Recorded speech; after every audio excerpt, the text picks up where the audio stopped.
नबी इकरम की शान रहमत रबिया अलावल के महीना को नबी इकरम से ख़ास निस्बत है। उसकी 12 तारीख़ आपकी तारीख़ विसाल है और एक राय के मुताबिक यही आपकी तारीख़ विलादत भी है। चनांचा इसी निस्बत से इस दिन मिलाद नबी मनाया जाता है। बलाशबह रसूलुल्लाह से हर मुसलमान अक़ीदत व मोहब्बत और जज्बाती वाबस्तगी रखता है। बनाबर में रबिया अलावल के उन इब्तिदाई अय्याम में सीरत की महाफिल मुनाक़द होती हैं जिनमें आपकी बुलंद मर्तबत और अज़ीम शान शख्सियत की अज़मत के पहलुओं पर गुफ्तगू होती है। आपके मनाक़िब का तज़करा होता है।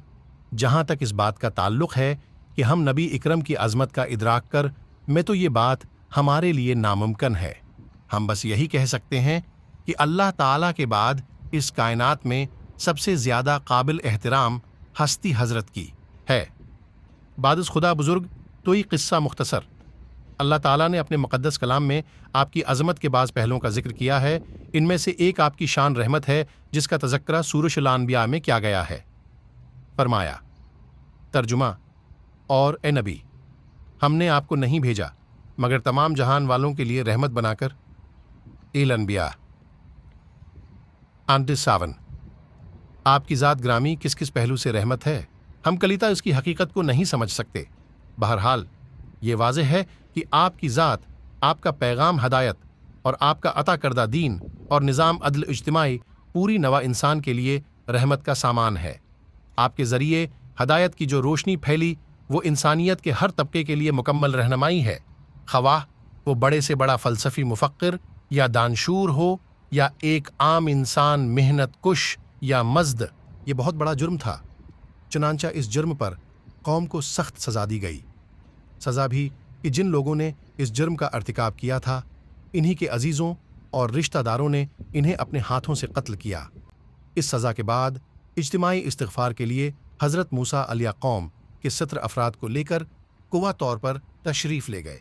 वहाँ अल्लाह से इस्तिग़फ़ार हुआ। अल्लाह ताला ने जवाब में फरमाया कि जो मेरा अज़ाब है उसे तो जिस मुजरिम पर चाहता हूँ नाजिल करता हूँ, और जो मेरी रहमत है वो हर चीज़ को शामिल है।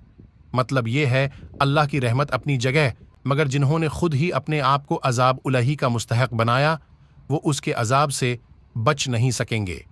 दूसरे लफ्ज़ों में अल्लाह ताला फरमा रहा है कि मेरा दामन रहमत बड़ा सच है। आओ मेरी तरफ तूजा करो, आओ ज़िका देंगे, यानी हुकूक अल्लाह और हुकूकुल इबाद का ख्याल रखेंगे और अल्लाह की तमाम आयात पर ईमान लाएंगे।